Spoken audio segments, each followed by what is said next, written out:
Welcome to Sleepy Crimes. I am Anna, your host.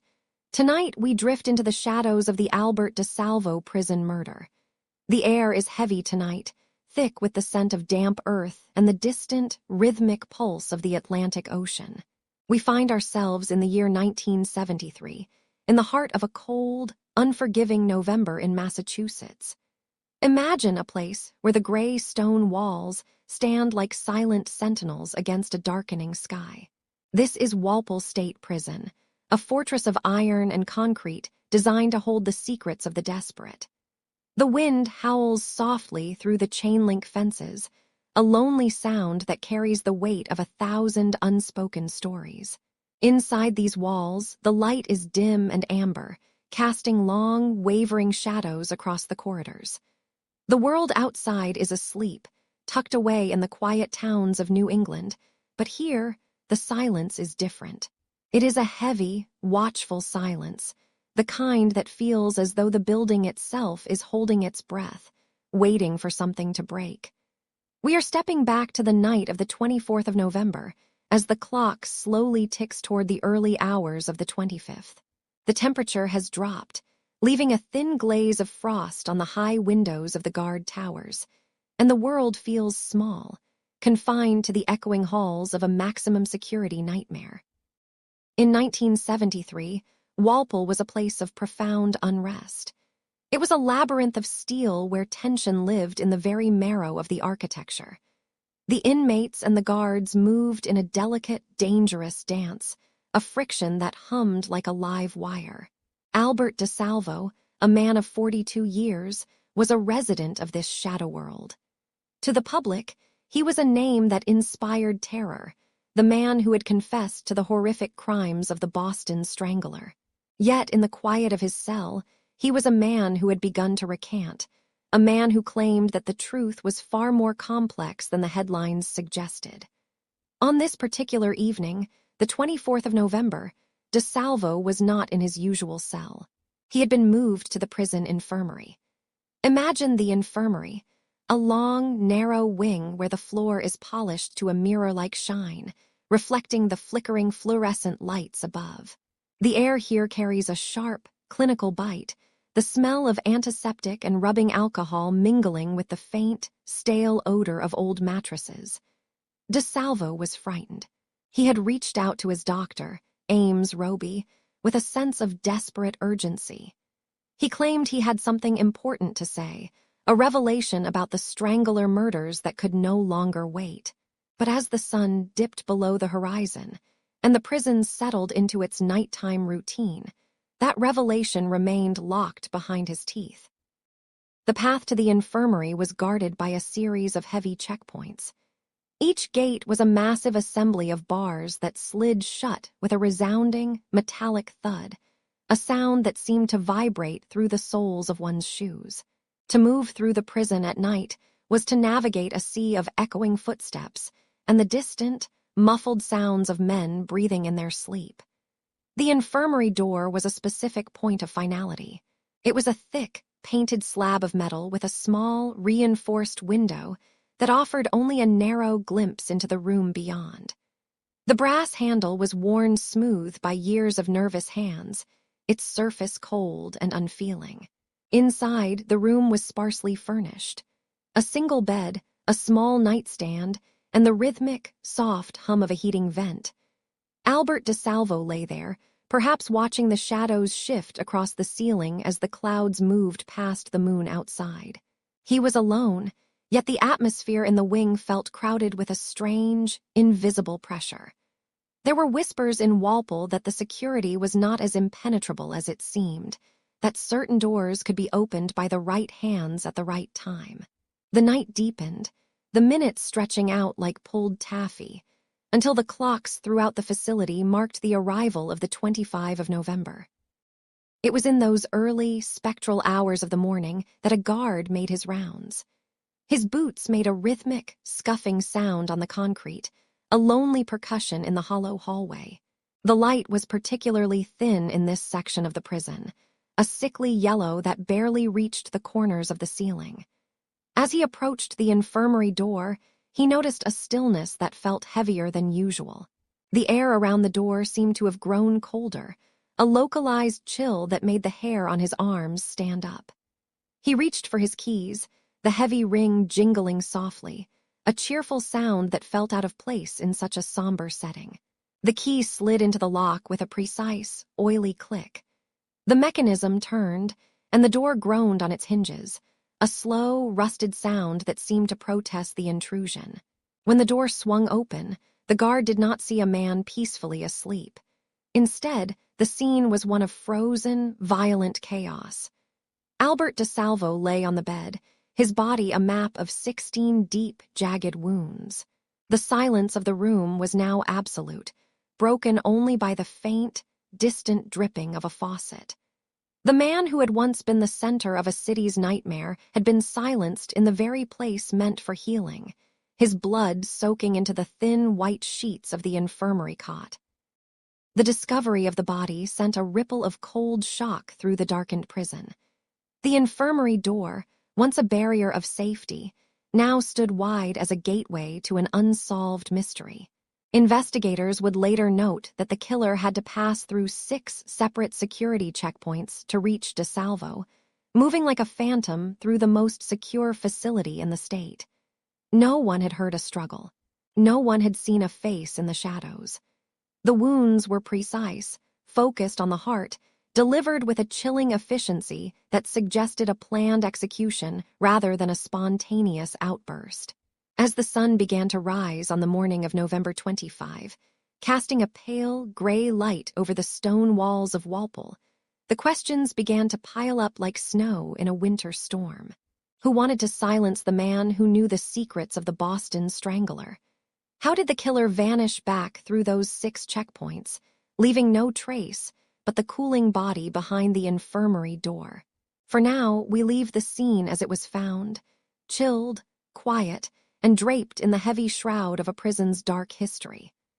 The light flickers in the hallway, the wind continues to brush against the stone, and the secret of what happened behind that door remains tucked away in the shadows of 1973. The air inside Walpole State Prison in 1973 was a heavy, stagnant thing, thick with the scent of floor wax, unwashed bodies, and the sharp, metallic tang of iron bars. It was a place where silence was never truly silent.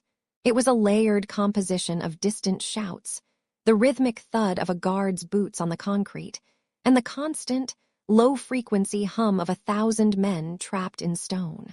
Albert DeSalvo moved through this world like a ghost that refused to fade. To the outside world, he was the Boston Strangler, the phantom who had haunted the nightmares of an entire city. But within these walls, he was something more complicated, a man who lived in the narrow, jagged space between celebrity and target. He walked the corridors with a peculiar gait, a mixture of a champion boxer's swagger and the guarded hunch of a man who knew that every shadow held a potential blade. The limestone walls seemed to sweat in the humid Massachusetts summers, the moisture slicking the surfaces and making everything feel greasy to the touch. In the winters, the cold seeped into the marrow of the bone, a damp, unrelenting chill that made the joints ache. Albert spent much of his time in the hospital ward, a section of the prison where the air was even more sterile, smelling of bleach and the faint, sweet rot of old bandages. It was supposed to be a place of healing, or at least of containment, but for a man like Albert, it was merely a smaller cage within a larger one. In the quiet hours of the afternoon, when the sun slanted through the high, barred windows in dusty golden bars, Albert would sit at his small work table. His hands, which had once been described in terrifying detail by witnesses and investigators, were now occupied with the delicate art of jewelry making. It was a strange, haunting hobby for a man accused of such intimate violence. He worked with leather, velvet, and small, glinting beads, his fingers surprisingly nimble as he fashioned necklaces and bracelets. There was a sickening irony in his specialty. He made chokers. He would hold them up to the light, the dark velvet bands looking like bruises against the pale wood of his table. He even joked about it, a dark, desperate humor that made the skin of younger inmates crawl. He suggested a business slogan to those who visited him: "Buy a choker from the Strangler." He seemed to crave the recognition, even if it was born of horror. He would talk to anyone who would listen, spinning tales of his past, sometimes magnifying his crimes and other times recanting them with a hollow, mirrored gaze. He was a man who desperately needed to be the center of the story. He would show off the leather bags he crafted, the stitching precise and tight, as if he were trying to sew his own fragmented identity back together. The texture of the leather was smooth, a stark contrast to the rough, pitted concrete of his cell walls. He sold these items in the prison shop, and some even found their way to the outside world, strange artifacts of a man who was both a monster and a craftsman. The social hierarchy of Walpole was a delicate, shifting thing, a web of alliances and ancient grudges that could be torn apart by a single whispered word. At the top were the professional thieves and the hardened killers who commanded respect through silence. Albert, however, was a talker. He was a braggart, a man whose ego was as large as his reputation was dark. This made him a polarizing figure. Some inmates looked at him with a form of twisted awe, while others saw him as a liability, a man whose loose tongue could draw the wrong kind of attention. He had formed a complex bond with George Nassar, an inmate of formidable intelligence and a reputation for cold, calculated violence. They would sit together, their heads bowed in low conversation, a pair of shadows against the gray backdrop of the yard. Nassar was a man who understood power, and he seemed to watch Albert with a predator's patience. The tensions in the prison were reaching a boiling point in late 1973. The guards and the administration were at odds, and for a period, the inmates themselves had tried to organize, creating a sense of lawlessness that hummed through the cell blocks. It was a time of guard strikes and prisoner-run committees, a chaotic experiment in self-governance that only added to the feeling of impending doom. The air was electric with it, a static charge that made the hair on the back of one's neck stand up. Beyond the fame and the jewelry, there was a darker economy at work within Walpole. The prison was flooded with contraband, drugs, liquor, and the silent currency of favors. Albert, despite his high profile, was not immune to the lures of the underground market. Rumors swirled that he had become involved in a drug ring, specifically the sale of amphetamines. In the claustrophobic world of maximum security, profit margins were defended with blood. It was whispered that Albert had committed the ultimate prison sin. He was undercutting the prices set by the more established syndicates, specifically those with ties to the powerful Winter Hill gang. He was playing a dangerous game, one that no amount of notoriety could protect him from. He was a marked man, though he seemed either unable or unwilling to see the bullseye painted on his back. He continued to move through the infirmary and the workshops, his pockets perhaps heavier than they should have been, his confidence bolstered by a false sense of security. The other inmates watched him with predatory stillness. They saw a man who had outlived his usefulness to some and become a nuisance to others. Every time he turned his back to a corridor or closed his eyes for a restless sleep, the window of opportunity for his enemies grew wider. The shadows in the corners of the infirmary seemed to lengthen, becoming deeper and more solid with each passing day. As November of 1973 drew toward its end, Albert's behavior took a sharp, urgent turn. He seemed to sense the walls closing in, the air becoming too thin to breathe. He reached out to his doctor with a desperate message, claiming that he had something vital, something earth-shaking, to reveal about the Boston Strangler murders. Perhaps he was ready to finally tell the absolute truth, or perhaps it was one last gambit to regain his status, to make himself too valuable to kill. Whatever the reason, the secret stayed locked behind his teeth. The night before the scheduled meeting, the prison was a cavern of uneasy silence. The moon, a cold and distant sliver of white, cast long, distorted shadows across the prison yard. Inside the infirmary, the lights flickered, a rhythmic clicking sound echoing in the empty hallway. Albert lay in his bed, the sheets rough against his skin, the smell of antiseptic thick in his lungs. The darkness was not empty. It was filled with the weight of years of secrets and the silent movement of feet that made no sound on the polished floors.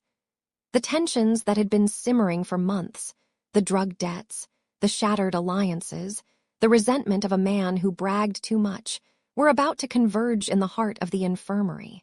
The open door was not an accident. It was an invitation to a reckoning that had been a long time coming. The air inside the heavy concrete walls of Walpole State Prison carried the sharp, unforgiving bite of a New England winter as 1973 began to draw its final, icy breaths. It was a morning that felt weighted, draped in the kind of thick gray fog that clings to the skin and muffles the world outside the iron gates. Within those walls, the silence was rarely empty. It was a living thing, vibrating with the low hum of distant machinery and the rhythmic, heavy thud of leather soles against polished stone. On the morning of November 25th, that vibration felt different. There was a stillness in the corridors that suggested the world was holding its breath. Albert had been moved to the infirmary, a place that should have offered a sanctuary of sterile white light and quiet recovery, but instead, it became a stage for a silent, surgical ending. The light filtering through the high, barred windows was weak and pale, casting long, distorted shadows across the linoleum floors that smelled faintly of industrial bleach and old, cold copper. At approximately 8 o'clock in the morning, the routine of the prison was shattered not by a scream, but by the absence of one. The attack was not a chaotic struggle or a desperate brawl born of sudden anger. It was an act of terrifying, calculated precision. As the light shifted and the morning guard rotation prepared to move, someone navigated the complex geography of the facility with an intimate knowledge of its blind spots. They reached the infirmary bed where Albert lay, his presence a source of both fascination and deep, simmering resentment among the population. The air in that small, enclosed space must have felt sudden and thin as the shadow fell over him. In the dimness of that November morning, the strike was swift. There was no grand dialogue, no final confrontation. There was only the sound of fabric tearing and the soft, wet impact of steel meeting flesh, repeating in a rhythm that was as mechanical as it was horrific. When the discovery was made, the scene presented a grim puzzle for the forensic teams that would soon descend upon the ward. The number 16 would become etched into the history of this case, a tally of violence that spoke to something much deeper than a simple inmate dispute. 16 separate wounds were carved into the chest and heart of the man who had claimed to be the Boston Strangler. Each strike was clustered with a deadly accuracy, concentrated over the vital organs in a way that suggested the hand behind the weapon was steady and focused. There was a lack of defensive marks on the hands or arms, indicating that the transition from sleep or stillness to the end was so sudden that the body had no time to recoil. The forensic narrative told a story of a heart quite literally besieged, 16 punctures that acted as a silent confession of the killer's intent. It was not enough to merely stop him. The perpetrator sought to ensure that every flicker of life was systematically extinguished before the echoes of the first strike had even faded from the room. The weapon itself was a marvel of grim necessity, a piece of improvised engineering common in the shadows of Walpole, but rarely used with such lethal efficiency. It was a shank, a homemade blade fashioned from a piece of sharpened metal, perhaps a shard from a tool shop or a flattened piece of furniture, honed to a needle-like point on the rough concrete of a cell floor. Its edge was jagged yet effective, designed to penetrate deep and leave little room for survival. There was a cold irony in the nature of this object, something discarded and mundane transformed into an instrument of profound historical consequence. Investigators would later marvel at how such a crude tool could produce wounds of such forensic consistency. The blade had vanished as quickly as the person who wielded it, swallowed back into the belly of the prison, or disposed of in the labyrinthine plumbing of the facility. All that remained was the metallic scent in the air and the cooling weight of the body on the infirmary sheets, which were rapidly turning a dark, heavy crimson under the flickering fluorescent lights. Then came the noise. The immediate aftermath was a cacophony of sirens that cut through the morning mist, a sharp, electronic wail that signaled the total lockdown of the facility. The heavy iron doors throughout Walpole began to close with a series of thunderous, mechanical clangs, a sound that resonated through the floorboards and into the souls of every man standing in line or sitting in his cell. This was the sound of the world narrowing. The prison became a sealed tomb, every inmate ordered to their bunk, every movement frozen in place. The guards moved with a frantic, focused energy, their boots clicking rapidly against the stone as they searched for the one who carried the mark of those 16 wounds on their hands or clothes. Outside, the gray sky of Massachusetts seemed to press down on the prison towers, as if the atmosphere itself were part of the containment. For hours, the only sound was the wind whipping against the bars and the distant, muffled voices of officials trying to make sense of the silence that had finally claimed the man who knew too many secrets. The investigators moved through the corridors of Walpole State Prison with a heavy, rhythmic gait that echoed against the damp, cinder-block walls. Each step was a hollow sound, a reminder of the thousands of secrets buried within these stones.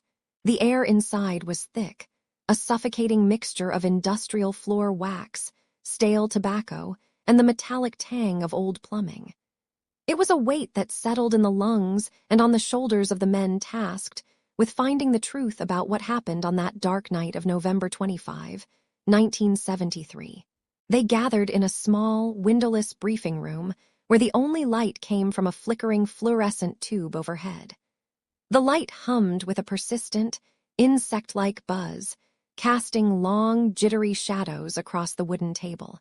Upon that table sat a stack of manila folders, their edges frayed and yellowed, filled with sketches of the crime scene and the initial statements that offered nothing but blank spaces. Lead Detective James Mellon sat down, the legs of his chair scraping against the concrete floor like a serrated blade. He reached for a porcelain mug of coffee that had long since gone cold, a thin, oily film shimmering on its surface. To his side, John Driscoll leaned against the wall, his coat still damp from the freezing Massachusetts rain. They were seasoned men, used to the grit of the city, but the silence they were encountering here was of a different quality. It was not the absence of sound, but a deliberate, constructed barrier. They called it the wall of steel. The wall of steel was more than a metaphor. It was a physical presence that met every question the investigators posed.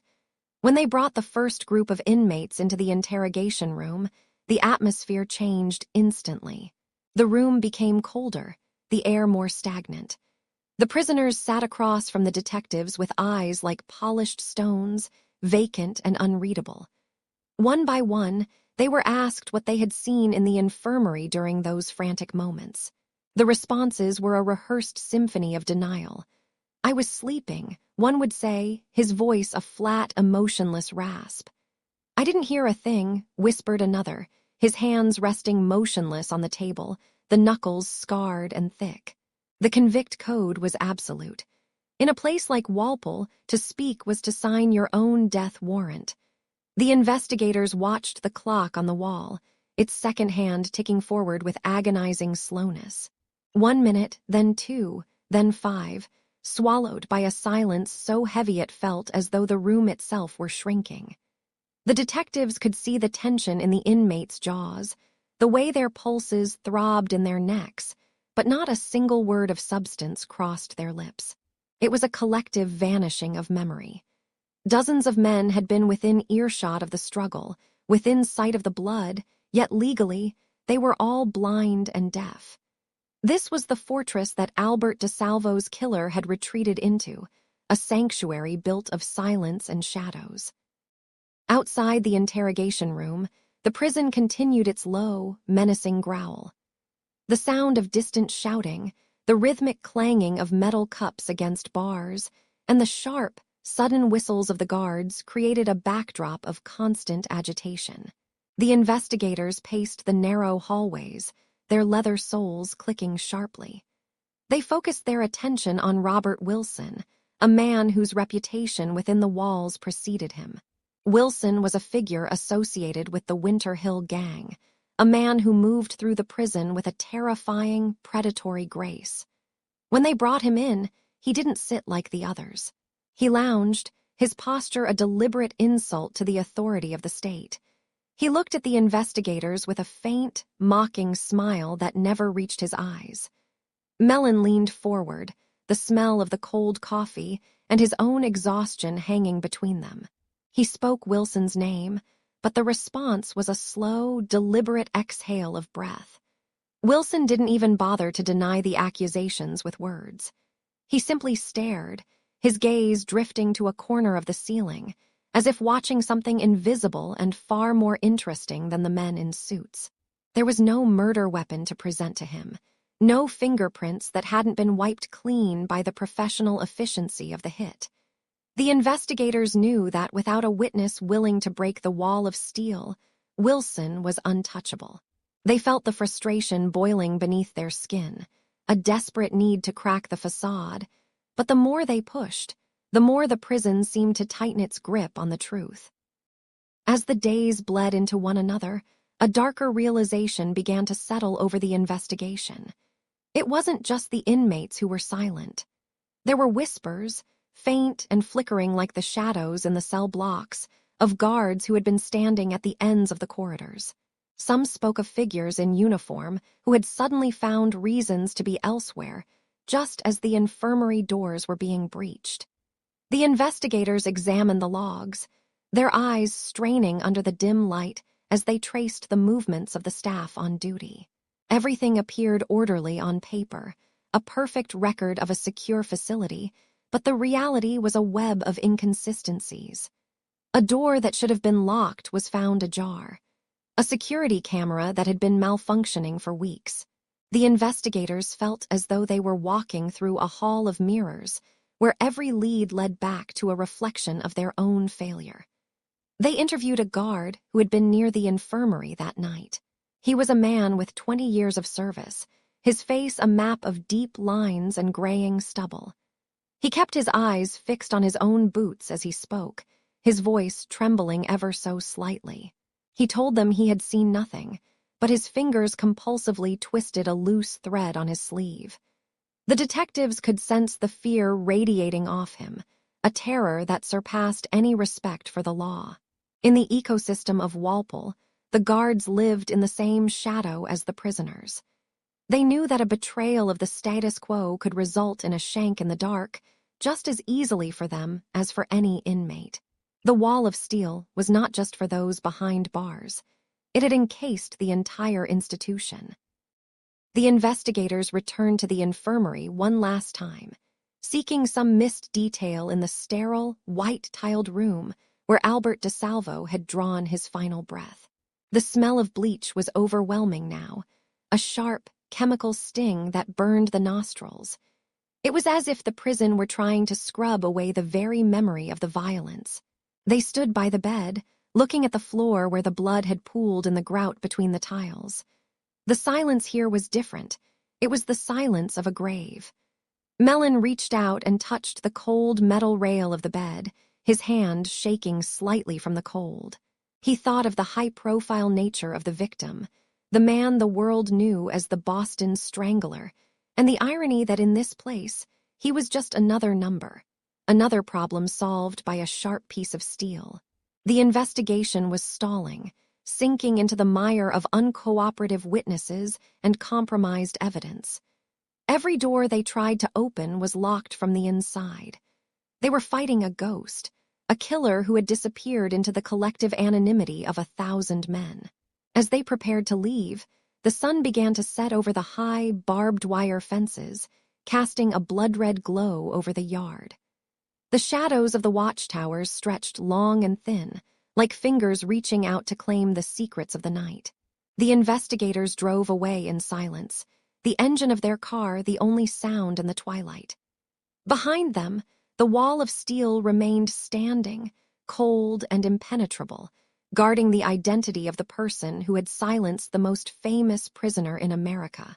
The case was drifting into the realm of the unsolved, a dark chapter in the history of a dark place, where the truth was a luxury no one could afford.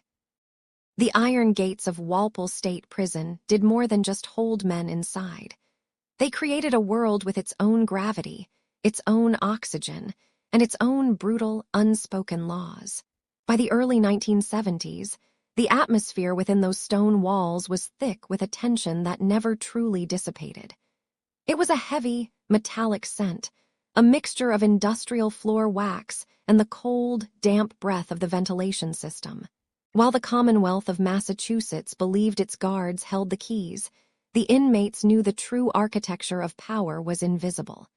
It was a hierarchy built on whispers, debts, and the terrifying reach of organized crime. To survive in Walpole, one had to understand that the prison was merely an extension of the streets of Boston and Providence. The same families that controlled the docks and the gambling dens also dictated the rhythm of life behind the bars. Albert DeSalvo, despite his notoriety as a supposed monster, was a small, fragile piece in a much larger game. He moved through the corridors with a desperate sort of energy, a man who had traded his identity for a confession, only to find that the fame he craved was a heavy cloak that made him a visible target for those who preferred the shadows. The shadows that stretched across the yard were cast by the syndicate, a looming presence often referred to as the office. In the 1970s, the influence of the Patriarcha crime family and the rising power of the Winter Hill Gang permeated every cell block. These organizations ran the underground economy of the prison, a system that functioned with the precision of a Swiss watch. They controlled the flow of contraband, the distribution of cigarettes, and most importantly, the trade in pills and amphetamines. DeSalvo, seeking some semblance of control or perhaps just a way to pass the agonizingly slow hours, had become involved in this illicit commerce. He spent his days in the prison workshop, his fingers stained with the oils of leather as he crafted intricate bags and necklaces. He called them chokers, a dark, self-aware joke that few found humorous. But beneath the surface of his handicraft, Albert was allegedly moving amphetamines. The fatal mistake he made was not the act of selling, but the price at which he sold. In the cold calculus of the syndicate, stability was maintained through fixed rates. By undercutting the established price of the mob-controlled drug trade, Albert had not just committed a prison infraction. He had challenged the financial authority of men who did not tolerate defiance. The air around him began to change, growing colder and more still, as the word went out that the man known as the Strangler was now a liability. Within the ecosystem of Walpole, certain names carried a weight that could silence a room. Robert Wilson was one of those names. Associated with the formidable Winter Hill Gang, Wilson was a man whose presence was defined by a quiet, lethal efficiency. He and others like Richard Devlin were the enforcers of the unwritten code. In the weeks leading up to November, the whispers about DeSalvo grew louder. It was said that Albert was becoming unraveled, that his recantation of the Strangler confessions was making powerful people nervous. Knowledge in a place like Walpole is a currency, but it is also a death warrant. If Albert truly had information that could implicate others, or if he was prepared to expose the inner workings of the prison's drug trade to his doctor, he was a ticking bomb. The syndicate does not wait for a bomb to explode. They dismantle it. The tension was palpable in the dining hall, a cavernous room where the clatter of plastic trays and the low murmur of hundreds of men created a constant, droning white noise. Men watched Albert from the corners of their eyes, noticing the way he looked over his shoulder, the way his hands trembled as he tore at his bread. They saw the green light before Albert did, the invisible signal that his protection had been revoked, and his life was now forfeit. On the night of November 25th, 1973, a strange silence fell over the hospital wing where DeSalvo was being held.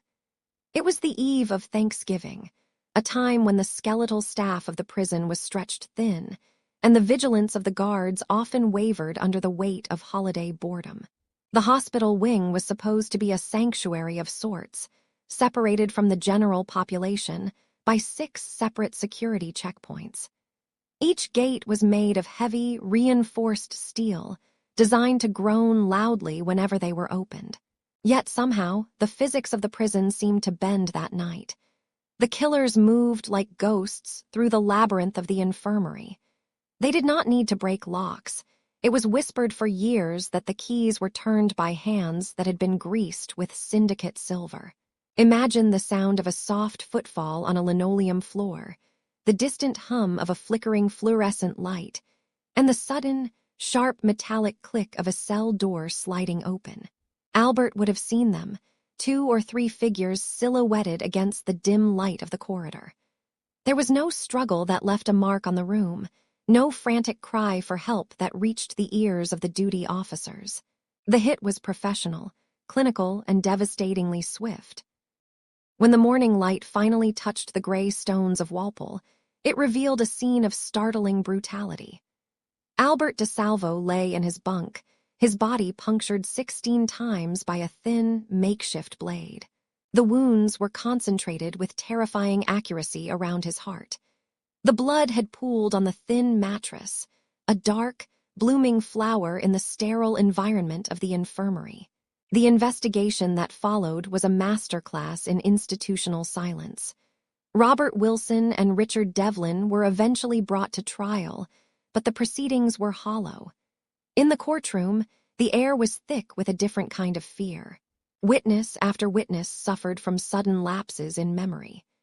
Men who had seen everything from their nearby cells suddenly found they could not recall a single face or a single sound from that night. The syndicate's power did not end at the prison walls. It extended into the witness stand. The trial ended in a hung jury, a result that surprised no one who understood the reach of the Winter Hill gang. A second trial yielded the same stalemate. No one was ever convicted. The case was filed away, a cold ending to a cold life. The syndicate had sent its message. In the world of the incarcerated, the only thing more dangerous than a killer is a man who forgets who truly owns the silence. The courtroom in 1976 was a place of heavy, suffocating silence. The walls, paneled in dark, polished oak that had seen decades of sorrow, seemed to absorb the very breath of those gathered within. Outside, the Massachusetts winter pressed against the tall, narrow windows, casting a pale, watery light across the benches where the curious and the grieving sat shoulder to shoulder. In the center of this stillness stood Robert Wilson and Daniel Geoghegan, the men the state believed had finally silenced Albert DeSalvo in the dark hours of that November night. The air smelled of damp wool and the faint, chemical tang of floor wax, a scent that felt clinical and cold against the mounting tension. The prosecution spoke of a coordinated strike, a moment in the infirmary where shadows moved with purpose. Yet as the days turned into weeks, the evidence began to dissolve like mist over the Charles River. Witnesses, hardened by years behind the gray stones of Walpole, found their memories failing them, their voices thinning into whispers of uncertainty. The jury watched, their faces etched with the exhaustion of trying to find truth in a place built on secrets, until finally the charges were dismissed. The legal pursuit of Albert's killers ended not with a bang, but with a quiet, hollow thud of a gavel, leaving the question of who held the knife to echo through the empty hallways of justice. In the vacuum left by the trial, theories began to grow like ivy over the ruins of a forgotten building. Within the prison yard, where the wind whipped through the chain-link fences with a low, mournful whistle, The inmates whispered of unwritten rules and broken promises. Some said Albert had become too loud, his boasts of being the Boston Strangler drawing a spotlight that the prison's internal syndicates could not tolerate. There were murmurs of a drug ring, of amphetamines sold at prices that undercut the established order, a transgression that, in the brutal economy of Walpole, was often paid for in blood. Others looked toward the man who had shared a cell with Albert, the enigmatic George Nassar. They wondered if the confessions that had captivated a nation were not Albert's own, but a script meticulously fed to him by a more calculating mind. Perhaps Albert had intended to recant, to finally peel back the layers of the measuring man and reveal the truth of his limited involvement. In that world of concrete and iron, silence was a currency, and many believed Albert had simply run out of time to buy his safety. The mystery of his death became inseparable from the mystery of his life, a tangled web of lies and half-truths that seemed destined to remain buried in the cold earth of his unmarked history. Decades passed, and the world outside the prison walls changed. The 1960s faded into the 1970s, and the terror that had once gripped the streets of Boston became a ghost story told in hushed tones. Yet for the families of the victims, the silence was a weight that never truly lifted. It was not until 2013 that the cold, hard hand of science finally reached back through the veil of time. Technology that had once seemed like science fiction began to illuminate the dark corners of the past. Investigators, driven by a persistent need for finality, exhumed Albert's remains from his quiet resting place. The earth was damp and heavy as they worked, the sound of shovels striking stone the only rhythm in the stillness of the cemetery. They were looking for a match, a microscopic signature that could link the man in the grave to the final victim of the Strangler's reign, Mary Sullivan. When the results were announced, the numbers were staggering. The odds that the DNA found at the scene belonged to anyone other than Albert DeSalvo were 1 in 220 billion. For Mary's nephew, Casey Sherman, who had spent a lifetime chasing the shadow of his aunt's killer, it was a moment of profound, shattering clarity. The science left no room for the doubts that had flourished for nearly 50 years. Albert DeSalvo was, at the very least, the man who had ended the life of Mary Sullivan. But even with the weight of DNA evidence, the full picture remains stubbornly out of reach, like a reflection in a disturbed pool of water. While the link to Mary Sullivan is certain, the other 11 deaths remain officially unsolved, tied to Albert only by his own contradictory words and the shifting memories of a city in panic. Some still believe the Strangler was not one man, but a collective shadow cast by several different predators, their crimes woven together by a desperate public and a self-appointed confessor. The truth of Walpole, too, remains locked away. The men who might have known the names of the attackers have mostly passed into the same silence that claimed Albert. The prison itself has changed its name, but the stones remember the cold. They remember the man who made leather purses and jewelry in his cell, the man who called his necklaces chokers in a dark, twisted joke that only he seemed to find funny. We are left with the image of a man who was both a monster and a pawn, a figure who sought fame in the most horrific way possible and found only a violent end in a lonely infirmary bunk. The shadows of the Boston Strangler case will never fully retreat, but the light of the present has at least given us a place to stand. Now the wind has died down, and the streets of the city are quiet. The files are closed, their pages yellowed and brittle, resting in the deep archives where time stands still.